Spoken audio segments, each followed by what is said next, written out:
Is Kyle Kuzma really as bad as the internet wants you to believe? Or is he just the NBA's most misunderstood player? Depending on who you ask, Kuzma is either an empty stats guy, a style over substance player, or one of the most underrated forwards in the league. His career has been defined by contradictions. Sometimes he's the Lakers' unsung hero. Other times, he's the punchline of NBA memes. Remember his rookie season? Kuzma looked like a future all-star, scoring in bunches and showing flashes of being the next big thing in LA. But after LeBron James arrived, things changed. His role shrank, his weaknesses got exposed, and fans started to turn on him. Fast forward to his time with the Washington Wizards, and Kuzma's numbers have gone up. But so has the criticism. People call him inefficient, defensively unreliable, and, let's face it, a bit of a ball hog. But is that fair? Has Kyle Kuzma truly failed to live up to expectations, or are we too quick to judge? Today, we're diving into the numbers, the narratives, and the moments that define Kuzma's career to answer one burning question. How bad is Kyle Kuzma actually? Kyle Kuzma's basketball story starts in the gritty city of Flint, Michigan, a place known for its resilience, toughness, and basketball tradition. Growing up in one of America's most economically challenged cities, Kuzma was drawn to basketball early. By the time he was in middle school, it was clear he had the size and the skill to stand out. But his path was far from straightforward. At Bentley High School, Kuzma showed flashes of being a talented scorer, but his early years were inconsistent. At 6 feet 6 inches as a junior, he had the height, but he wasn't yet polished.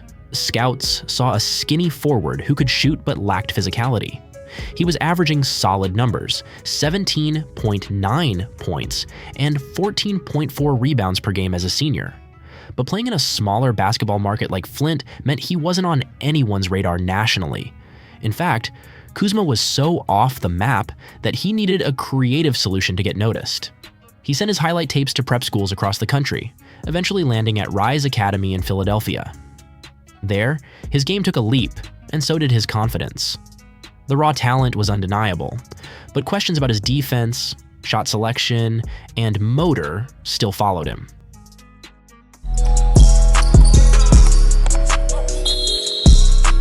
People didn't see the work I put in, Kuzma later reflected. Flint made me tough, and Rise gave me the platform. By the end of his prep year, he earned a scholarship to the University of Utah, but his journey to the NBA was still a long shot. When Kyle Kuzma arrived at Utah in 2014, he wasn't a star recruit. In fact, he was the type of player college programs take a chance on.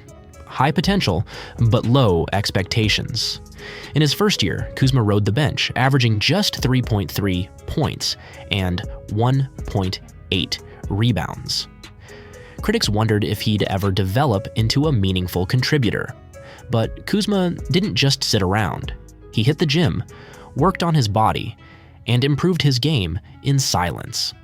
By his sophomore year, his minutes in production doubled, and by his junior season, he was the Utes' most consistent player. Averaging 16.4 points, 9.3 rebounds, and shooting 50.4% from the field, Kuzma became an all-conference performer. What kind of player was he in college?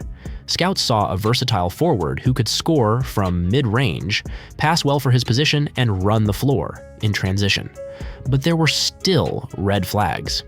His three-point shooting was streaky, 32.1% as a junior, and he lacked the strength to bang with bigger forwards in the post. Still, Kuzma declared for the NBA draft after his junior year, and the scouting reports were lukewarm. Most projected him as a second-round pick at best. He was viewed as a tweener, a forward without a clear position or elite skill. With the 27th pick in the 2017 NBA Draft, the Brooklyn Nets select Kyle Kuzma from the University of Utah.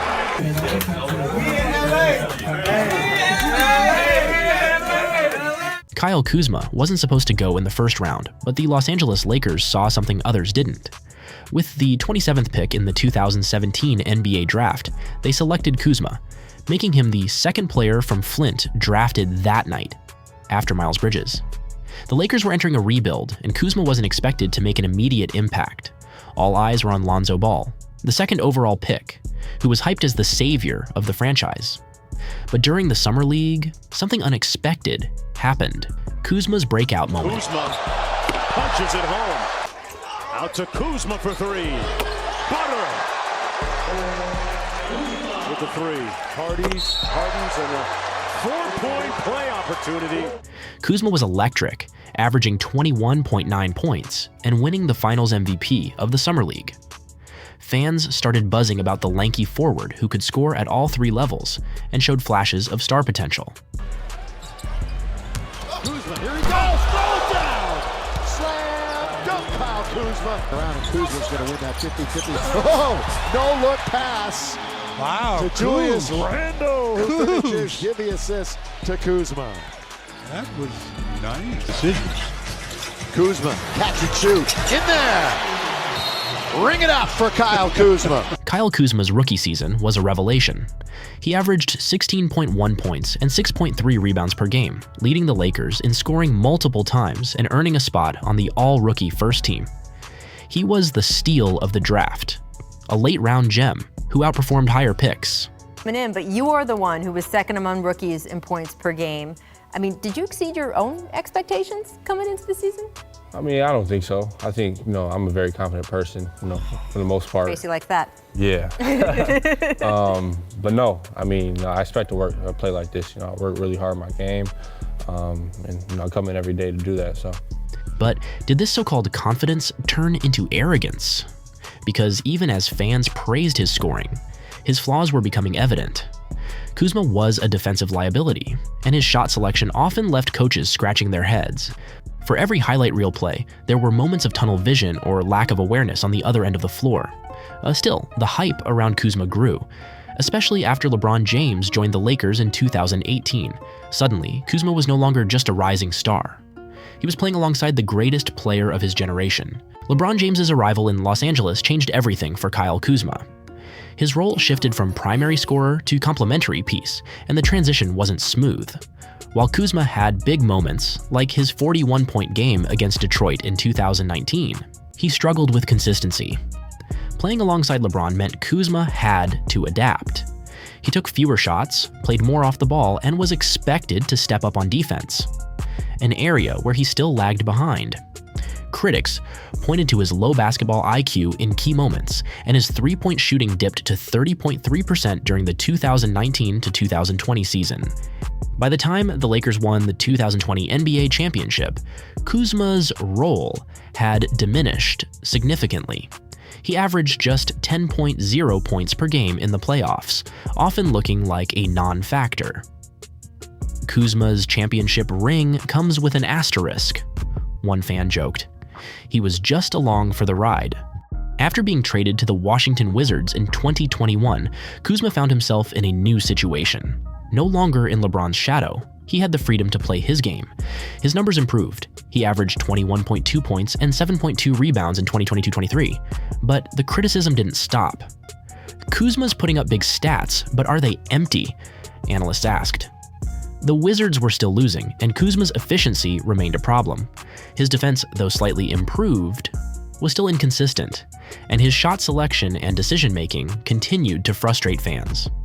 And in the current 2024-25 season, it's been the same old criticism from Kuz, and we haven't seen noticeable improvements, and truth be told, a change of scenery may just be the best bet. So, how bad is Kyle Kuzma? The answer depends on what you value. If you're looking for a player who can create his own shot, put up numbers, and provide entertainment, Kuzma delivers. But if you're looking for a consistent, two-way contributor who impacts winning at the highest level, he still has a long way to go. In many ways, Kuzma represents the modern NBA, flashy, polarizing, and endlessly debated, coming from the spotlight of playing for the Los Angeles Lakers. And whether he's a misunderstood talent or an overrated enigma, one thing is clear. Kyle Kuzma isn't as bad as the internet wants you to believe, but he's not as good as his biggest fans claim either.